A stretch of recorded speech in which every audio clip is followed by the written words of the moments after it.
Chris Estes look good? Awesome. I'll tell you guys a quick, funny story real quick. Everybody knows how funny Joel McNinch is, and we were backstage, and he says, man, Chris, you clean yourself up, man. He says, it looks like you got on a personal system right now.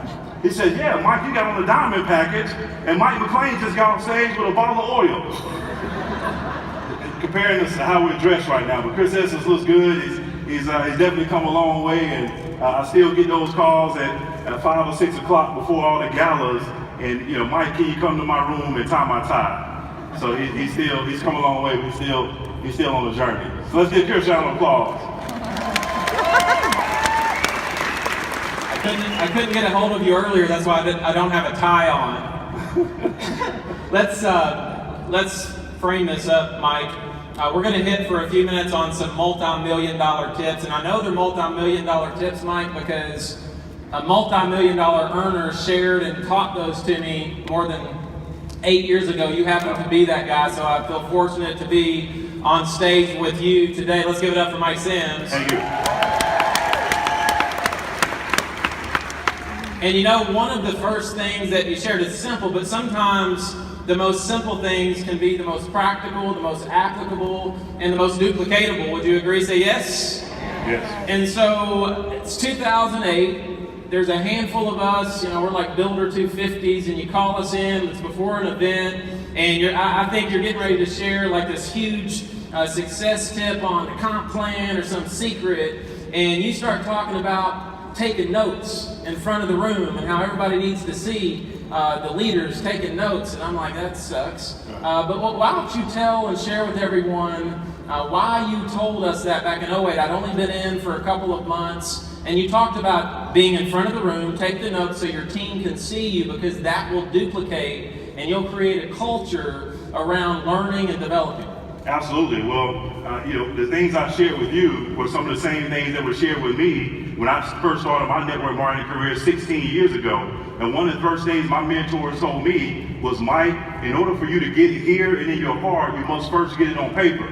Your responsibility is to be the best note taker in the history of network marketing, so you can get the notes on paper, go home and study the notes, reread them, go over them over and over and over again. So you're not just calling words or just memorizing things or just repeating what someone else said. You're actually reading those notes over and over and over again, so they're becoming internalized in you. They're becoming a part of you. And so I've always prided myself on being the best note taker in the history of network marketing, not just because I want to get it here and in my heart, but because I know my organization is watching as well. And in this business, whatever you do right duplicates, and whatever you do wrong duplicates as well. And so if you want to build an organization of leaders, if you want to build an organization of people who get the information and then can learn the information, study the information, internalize the information, and then be able to give that information out to other people, then you have to create a culture in an organization that prides itself on taking notes. Absolutely. One of my sayings is, and you all maybe can help me, is get your hopes up. Get your hopes up. Get your hopes up. And one of the reasons I say that is because, like many of you, when you started, how many of you faced some opposition? When I started this business, I faced opposition like many of you. I had the negative Nancys and the pessimist Pats and the doubtful Daves and sour Steves and the wise cracks at work who, were complaining and they didn't know anything about anything. And they're telling me I shouldn't do it, couldn't do it, don't want to do it. And one of the people that I was surprised with, Mike, that said, Chris, you don't need to do that, was my own mom. And she didn't do it intentionally. She did it unintentionally because she was worried. Somebody at work had said it was a pyramid scheme and I might go to jail and some of those different things. And so she said, now, hun, don't get your hopes up about that network marketing thing. You have a master's degree, you're a teacher, you're a coach. Don't get your hopes up. And so I continued to just work the business part-time for a couple of years, and I was still part-time when I gave my mom, and I called her one day, and I gave her who she'd been working a blue-collar job for 20 some odd years, raising me and my brother, and I call her and I give her an opportunity to walk away from that job, and now she says, honey, get your hopes up. And so that's where that saying comes from, get your hopes up. And so I'm a big believer in hope. But how many of you have had somebody quit your business at some point in your network marketing career? See, we can hope that our people are not going to quit, but it would be silly, Mike, for us not to expect some of our people to quit the business. So I always say you can either prepare or repair, and I would just assume to prepare for people to quit the business. And so one of the things you taught me early on in my network marketing Zija career was to work through your people, to expect them to quit. Now remember enrolling Rodney Arms, sponsoring Rodney Arms. He'd never done network marketing before. And I remember working through him, expecting him to quit the business. And he went on to become a multi-million-dollar earner. Let's give Rodney Arms a nice round of applause. We appreciate you, Rodney. I sponsored D. Hutchins. Never done network marketing before. And you said work through your people. And so I expected D. Hutchins to quit and kept working through him. But guess what? He didn't quit. He became a multi-million-dollar earner as well. Let's give D. Hutchins a nice round of applause. There was a guy, Mike Sims, by the name of Jason Keltner, never done network marketing before. And so you said work through your people, expect them to quit. And it just so happened that this multi-million-dollar earner knew a dud who knew a stud by the name of Robbie Davis. And it just so happened that there were other people like Brazel, who you just heard, and McNabb, and Luke Curry, and some of those people who had never done network marketing before. You said work through your people. You said something very powerful to me back in 2008. Find out who they know before they go. And I think you have one of the most remarkable stories of working through one of your people and the impact it's had on Zija. Absolutely. It's a very remarkable story. I remember introducing a gentleman to the business, and when he got started, he was like everybody else. He was excited about the business, ready to go, ready to rock and roll, said he was going to go out and make it happen. And lo and behold, he makes a phone call to a gentleman by the name of D. Hutchins. And of course, D. Hutchins, some of you know the story. D. Hutchins introduced the product to Chris. Chris is a little smarter than D, so Chris gets started before D signs up and enrolls in the business. But this gentleman quit the business. The gentleman who introduced me to Chris, Estes, and D. Hutchins, he quit the business in a short period of time. But because we taught simple things. One of the things I taught him in the very beginning was introducing me to your brand new people, doing a welcome call so they know that they're not just attached to you, but they're a part of something that's bigger than you. They have a support system. Fortunately, he did that right. He was able to connect me to you, and of course, we had some conversations. You then came out to your first big event, and we've been joined at the hip ever since. And so, that's a powerful statement. Find out who they know before they go.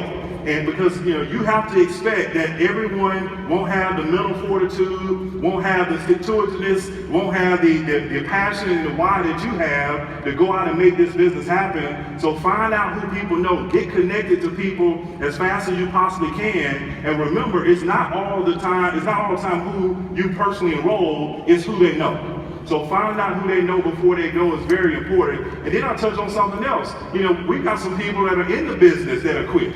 They still show up. They still show up. They come to big events like this because they like to be around the energy and things of that nature. But we hadn't seen them, in a long time. First of all, welcome, and we're glad you're here.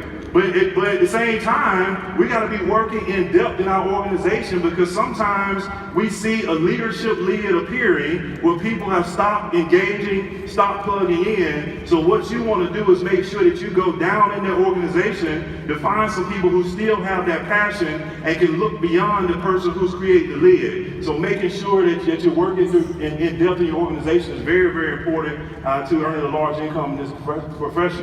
Absolutely. Let's go off script for just a second. That story reminds me of something. A couple of months after I started, the person who sponsored me into the business asked me and a few leaders to get on this special phone call. I'm thinking that he has, some leadership tips, something that's happening, but he instead gets us on the phone with a top earner from another company trying to recruit us to another deal.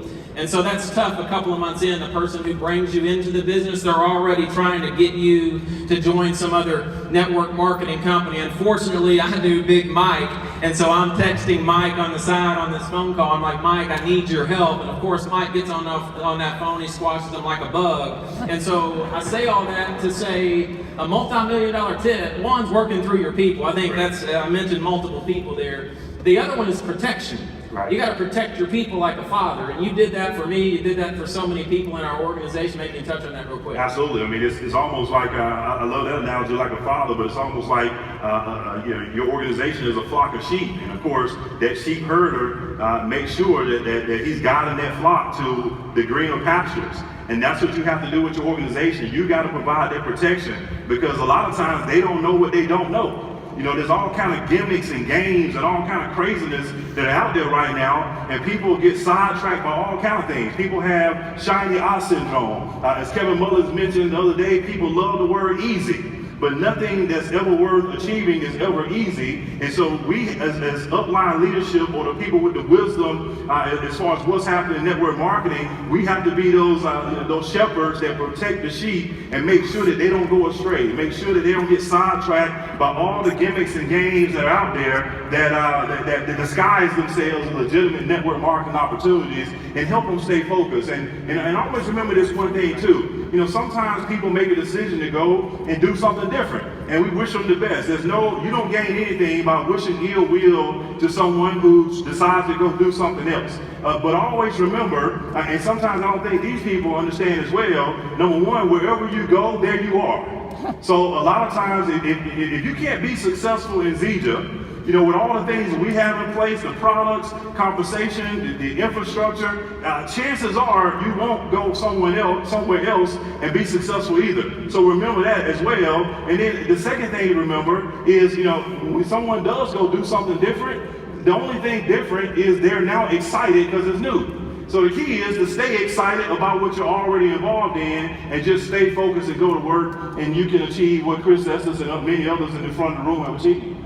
One of the sayings you taught me early on as well was leader of one, leader of many. If you can't lead one, you can't lead any. And that basically means if you won't follow you, why would anybody else follow you? How many of you feel like you're a leader in the room? If you do, say, I do. See, some of you don't, and until you do, your business is never going to reach what you want it to. And I've seen so many times my people unintentionally, and I'll say this too, how many of you have had a bad day so far in your business? And if you haven't, you're super new to the business, because you're going to have some. All of us. And again, when you join, you're a leader. And so leaders, we have bad days. And I've seen so many people, so many leaders, unintentionally. It's not intentional. I don't think people typically do things intentionally.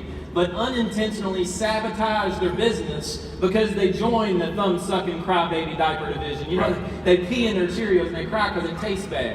But oh, what? Oh, that's awesome. We'll talk about it later. Okay. But one of the things I learned from you early on, and I learned it after the fact. You know, I would talk to you today, and I learned that yesterday you were having a bad day. Right. But I didn't know it at the time. I learned last week something happened, and I didn't know it because you always kept your cool, you always kept your composure. Right. Because we've heard the saying, you cry up and praise down. And so Mike, even though things weren't always going so well for the company, maybe things weren't always going so well for the team, he always kept his composure, he always kept a positive mindset, and that meant a lot to me who had never done network marketing before. Maybe you can share your thoughts on that. Absolutely, because, you know, remember, people are afraid when they get involved in network marketing, and a lot of times people are waiting to hear about something bad so they have an excuse to quit.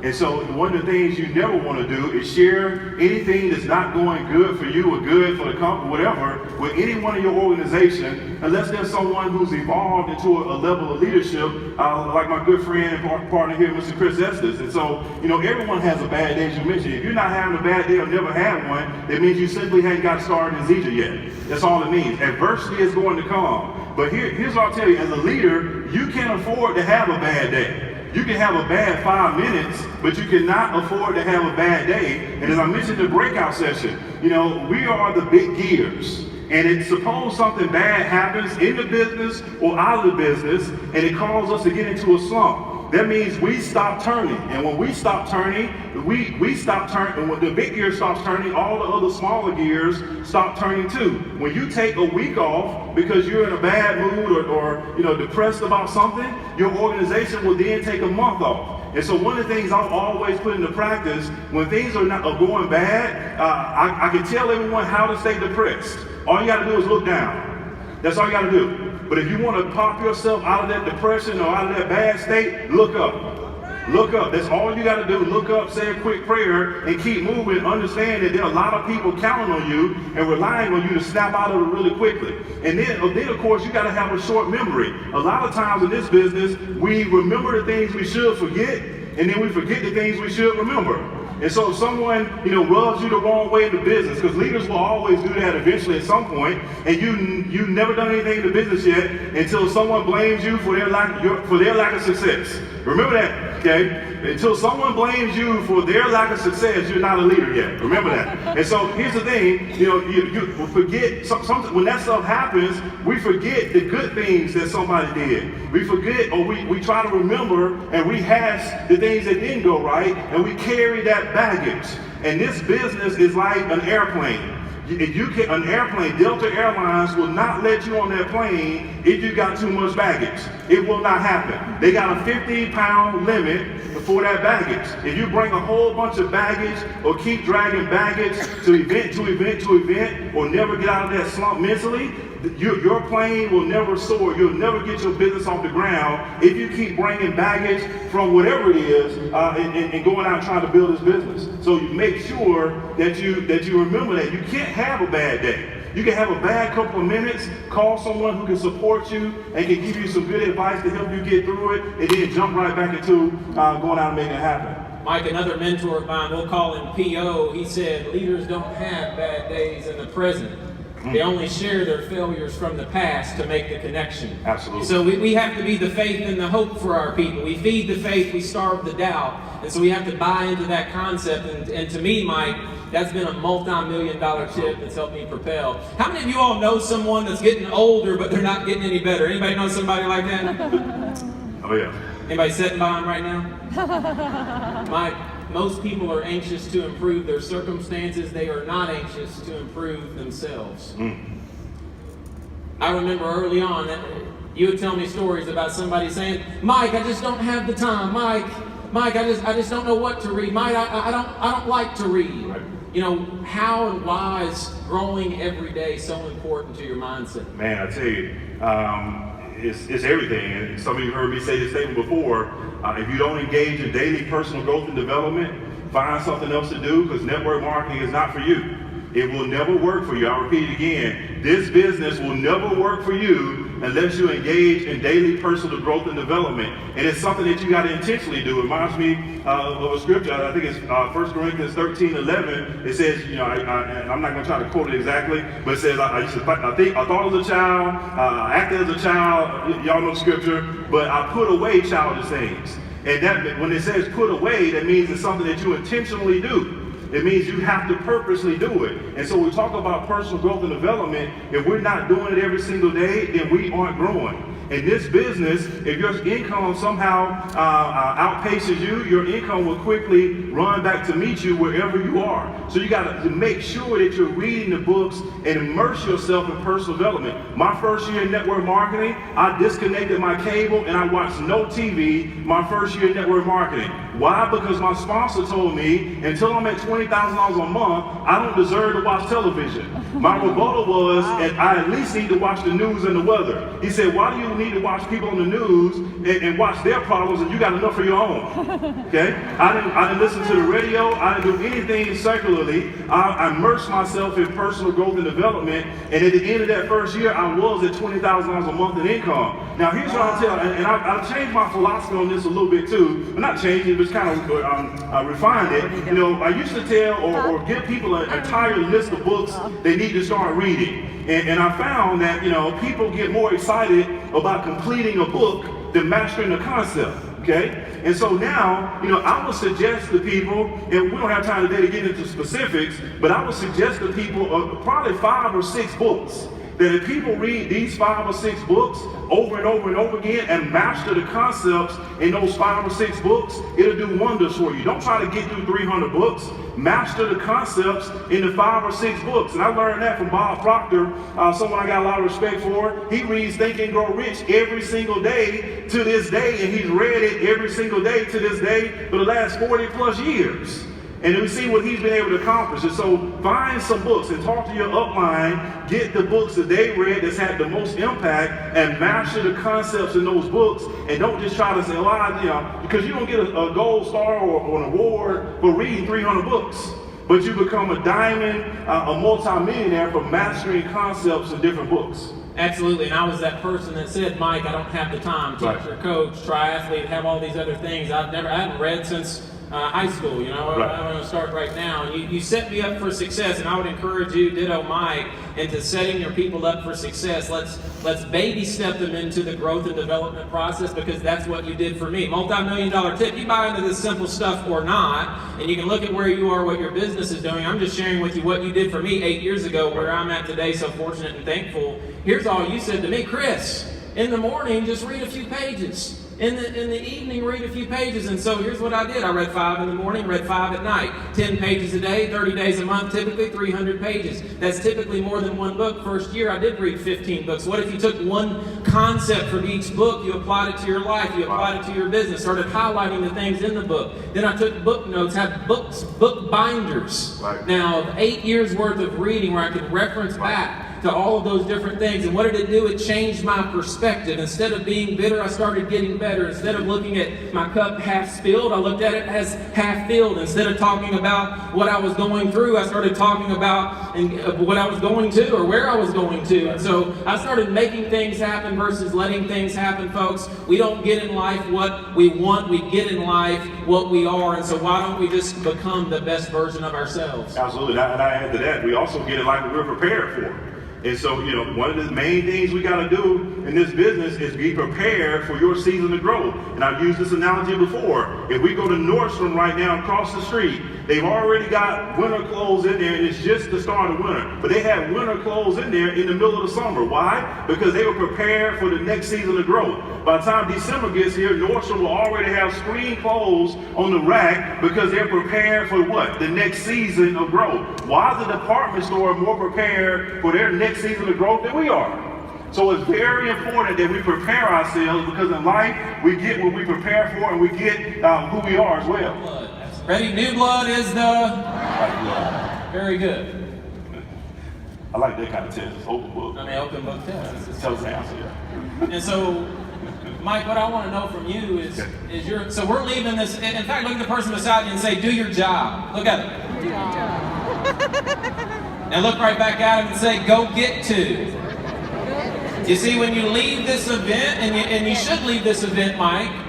If I were you, I'm not, but if I were and I really wanted something more than what I have, my reasons are either going to trump my excuses, or I'm going to leave here and my excuses are going to continue to trump my reasons. You get to decide which one's going to work for you, reasons or excuses.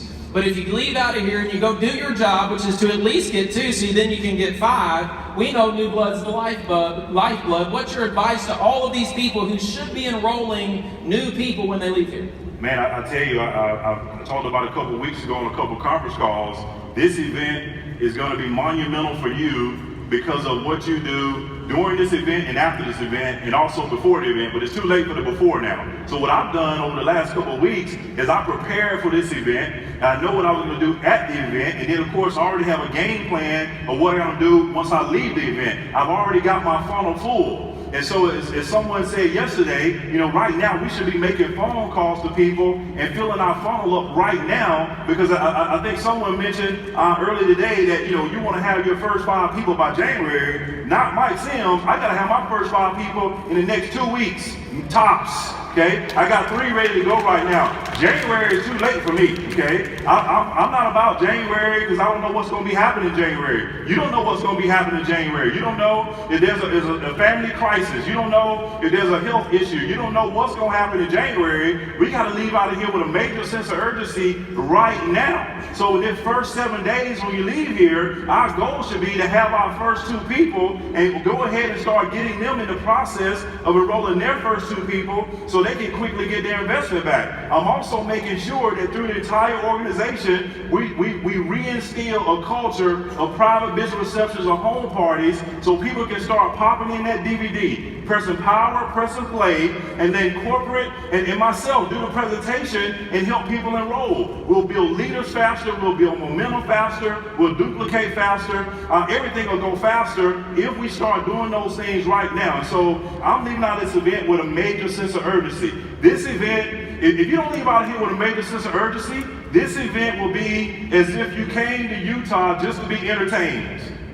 And there's a lot of things I would rather do than come to Utah to be entertained. I live in Miami. I mean, there's a lot of stuff to do in Miami to be entertained. It's Saturday. I could go to a football game. There's other things I'd rather do for entertainment. Don't let this event just be entertainment for you or just how you spend your weekend. Let this event be what the event was for Chris Estes years ago, 8 years ago. It was monumental. It was life-changing, not because of what he learned at the event, it's because of what he did after the event. That's key, is what you do after the event is going to determine whether this event is monumental for you. And here's one thing, Chris, I'm going to brag on him a little bit, because sometimes people say, or they ask, well, how was he able to achieve results in such a short period of time with no network marketing experience? And here's what I'll say. Out of every person I've ever personally coached in network marketing, Chris Estes is the person who did everything. Everything. Like, didn't question anything. He might ask for, okay, I understand what you said, I'm going to do it. Just give me some more depth on the reason why. But he never questioned it or never doubted what I was telling him. He trusted me and trusted my guidance, and he went out and did everything. And so I would also encourage everyone, when you leave out of here, to trust your leadership. It's one thing to believe in your leadership, but it's another thing to trust in it, okay? To trust in the leadership, to know that they have your best interest in mind. And I will repeat it again. If we leave out of here without a sense of urgency and don't go after this thing, don't just go to another day, but see what you can get from the next day, then this event won't be monumental for you, but it can be if you take the same type of actions Chris Estes and so many others have in the past come out of events like this. Absolutely. One of the things I would share with all of you as it relates to the people you're getting ready to enroll is help them get a check as soon as possible, because I'm like the majority of people, no business, no network marketing experience, and when I started, I had doubt. I had fear. I was unsure. I was uncertain. So don't let anybody tell you that's not okay, because it is, I believe, because I'm up here today and I was as unsure and uncertain as any or the next person. But let me tell you what helped me was getting a check in the first week. And so what if you could create retention with your people by when they start, use the biggest advantage they have. You know what it is? It's excitement. Yeah. Let their excitement deter and overcome their fear. See, fear, F-E-A-R, you can look at it two ways. Forget everything and run, or face everything and rise. And so that excitement can help you do that if you all, the leaders, will help your people get a check. What's it do? It buys time to get to the next event. It buys time to get to the next call. And more importantly, it buys time for you to find your why. And when you find your why, you find your way. And then all of your reasons will trump your excuses. That's all you need is one good reason to win. You'll trump every excuse you can come up with. And so think of reasons to win. Help your people do that. As we start to move into our close, Mike, I want to talk for a second. I want you to talk for a second about deserve versus need. I see so many people, again, they get distracted and it's unintentional. We love people. How many of you love people? You're here because you love people. You love people? Say, I do. You love the people. And so sometimes we take calls from people who need it, but they don't deserve it. Right. And I'm fortunate that when I called you, even when you're getting your wig busted, you would say, hey, Chris, I got to call you back. You said, I'm getting my wig busted. I'm like, I don't know what that means, but cool. But you always answer the phone, and you've always been good at this. Well, you don't have to do that now. No, I do that now. I tell you, man, working with Chris, he ran my hair off. I was joking. You're great at distinguishing deserve versus need. Share with everybody. I'll tell you, and I learned this the hard way years ago as well. As I did a survey of my own time, I realized how much time I was wasting talking to other people in the business. And I sat down with a mentor of mine, and he wasn't even in network marketing. He was an attorney in North Carolina. And I asked him, he was sharing with me how he multiplied his income in 1 year. And he told me that all I started doing, Mike, is concentrating on cases that had the biggest reward. That's all I did. I multiplied my income in 1 year. I started shifting other smaller cases to other people, and I started concentrating on the larger cases. And I said, wow, that makes sense. And so I started spending my time with the people who were going out and didn't make it, were making it happen. The people who didn't necessarily need me, but they deserved me, so I could go out and pour more gas on the fire that they were already starting. And so that was key for me because I remember building a nursery almost and trying to drag people to the finish line, or trying to make someone be someone that they weren't ready to be, or trying to make someone do things that they didn't want to do. And I stopped doing those things and started concentrating on the Chris Esteses. And when Chris called, I would definitely pick up his call, and other leaders as well. I would answer their phone call and get right back with them as soon as I possibly could, because those were individuals that deserved the time. And so here's my rule, and this was given to me too 16 years ago. My mentor said, Mike, it's shame on you if you call on us and ask us for help if you know you're not doing everything it takes to be successful. I'm trying to think of the word. That is something that you shouldn't do it, and it's a disservice to us, because it's a waste of our time for you to ask for help if you know that all you've been doing is sitting around at home thinking about calling somebody and you ain't called anybody. And so, you know what's happening in your organization. You know the people who are out there making it happen every single day. But here's a caveat to that. There's some people who look the part, meaning they show up for everything. They're team players. They show up for events. They're excited, but they go home and do nothing. And we know they do nothing because the numbers reflect it. Okay? It's impossible in this business to be exposing 2 to 3 people a day and not get some type of result. And so be careful to understand that just because some people are showing up doesn't mean that they're actively engaged in the business. They're actively engaged in showing up. They're actively engaged in the atmosphere. They're actively being active, but they're not taking the necessary or doing the necessary activity that goes out and produces the results necessary to go out and be successful. So always work by deserve in this business. It will kill you. It will drain you. It will suck the life out of you by working with individuals who do not deserve your time. And for everyone in here, I will challenge you to become someone when you leave this event that deserves the time of your upline leadership. Become that person that deserves the time. Become that person, you hear people come up to you and say, you don't know me right now, but you will next year. Man, you know how many times I heard that? We'll see. We'll see. As you said to John Morris, we'll see. We'll see. And so I just encourage everybody to take action when you leave here and deserve the time of the leadership, because here's what I know, and I guarantee you, if you fail in network marketing, if you fail in Zija International, it will not be because of lack of training and support. I can guarantee you that. If you show up ready to go out and make it happen, we will give you the training and support you need right on time. And the biggest multi-million-dollar tip you ever gave me, Mike, and it starts from the top of this company with Ken Brailsford, is to be a value-add leader, to be service before self. And I've learned that when serving people is beneath you, then leading people will be above you. And we look at Ryan Palmer and Jerem Dastrup and Dr. Plant, and you as the chairman of the advisory board, the ambassadors, all the leaders in front of the room, and all of you. I would just encourage you to develop that mindset of being a value-add leader, being service before self. I'm bought into this natural health revolution stuff, and I'm committed to all of you. I'm going to be doing more events in the next year than I've done in the last 3. And so if you're interested in me serving you in any way, I'm here for you. Shoot me a text, give me an email. I'm going to get into the trench, into your market, and help you in any way I can to help launch this natural health revolution. So I'm so proud to be a part of this company. I'm so proud to have you as a leader, as a mentor, and to be partnered with all of you. And we appreciate your time today. Thank you so much. Thank you.